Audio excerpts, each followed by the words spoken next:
What's really the deal with this one? Well, it was a challenge for Shlomo HaMelech too.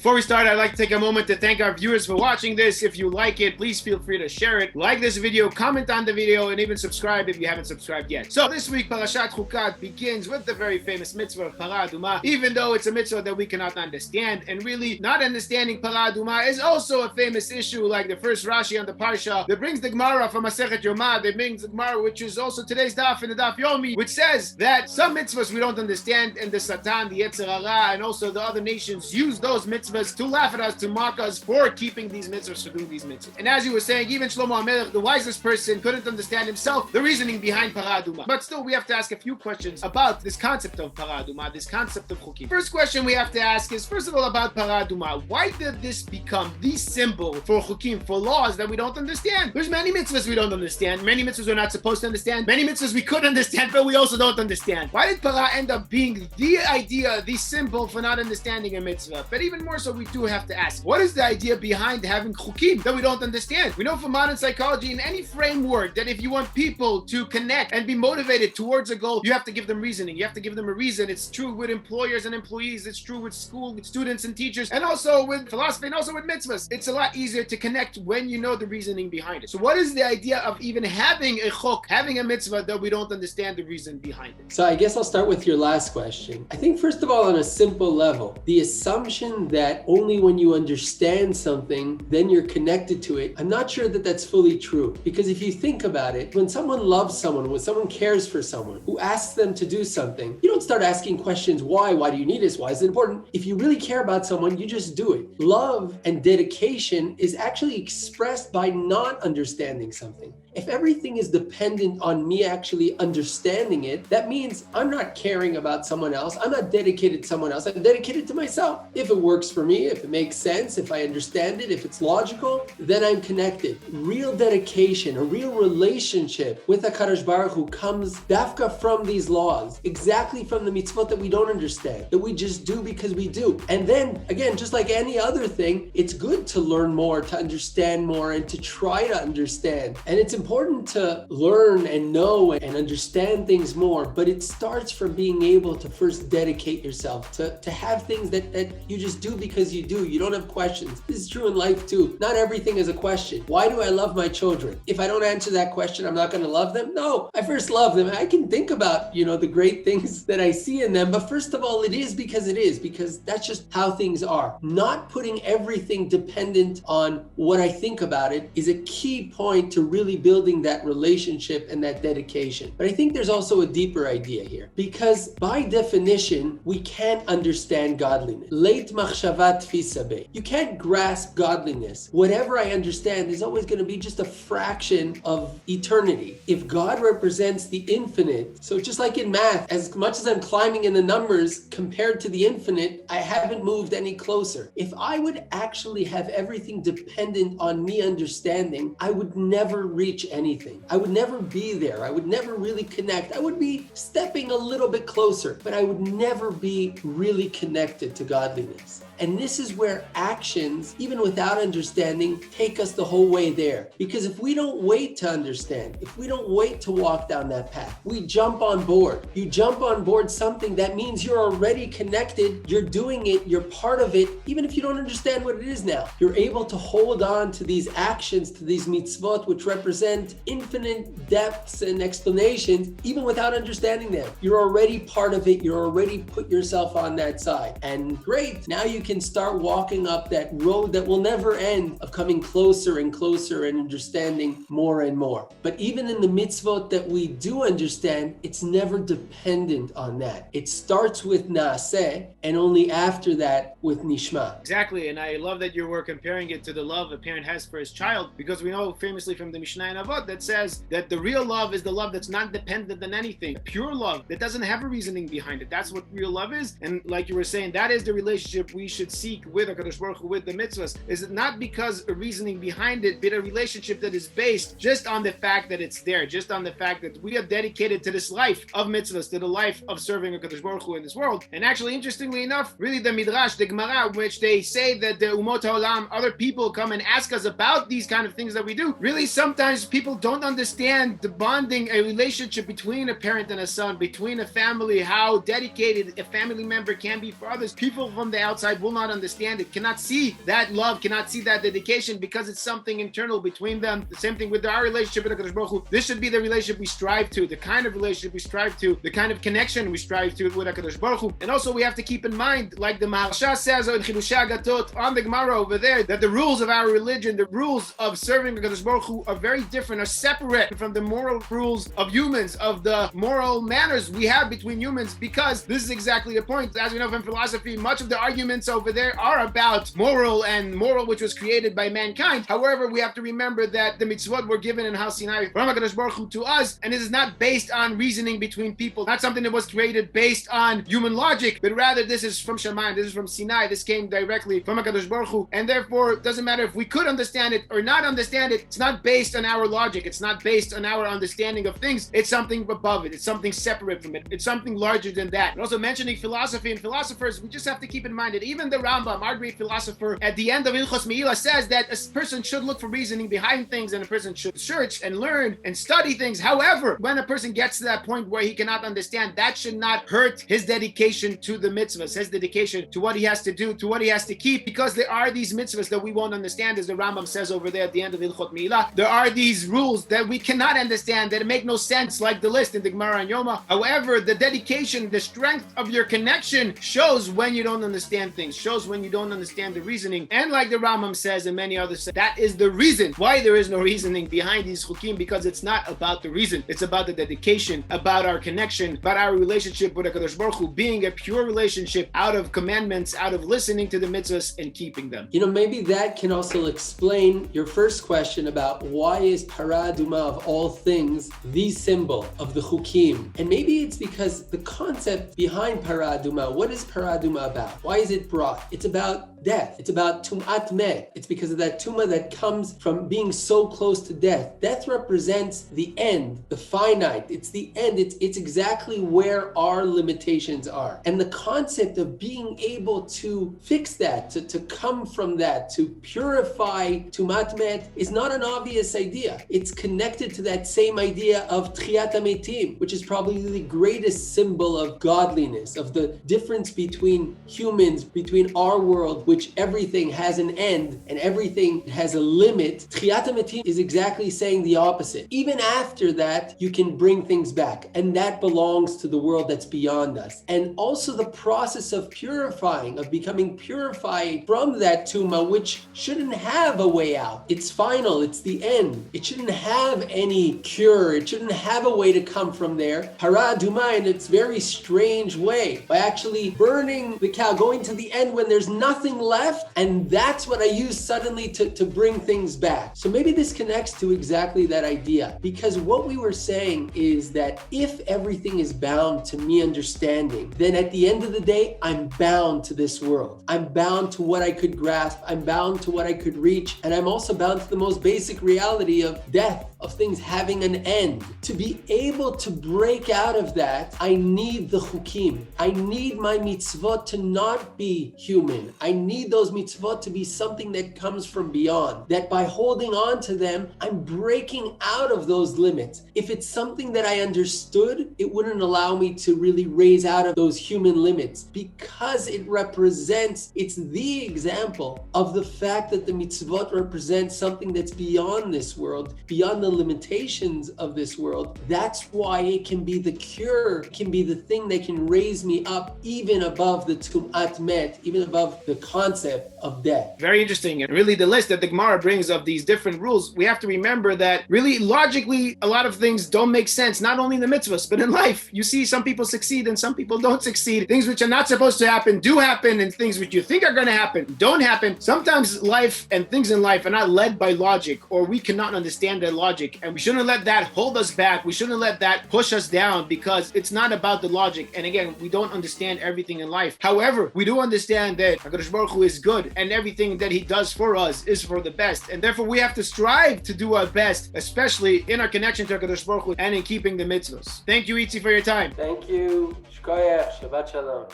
Thank you. Good Shabbos, and we'll talk again next week. For more Talking Torah videos on different topics, check out our YouTube channel.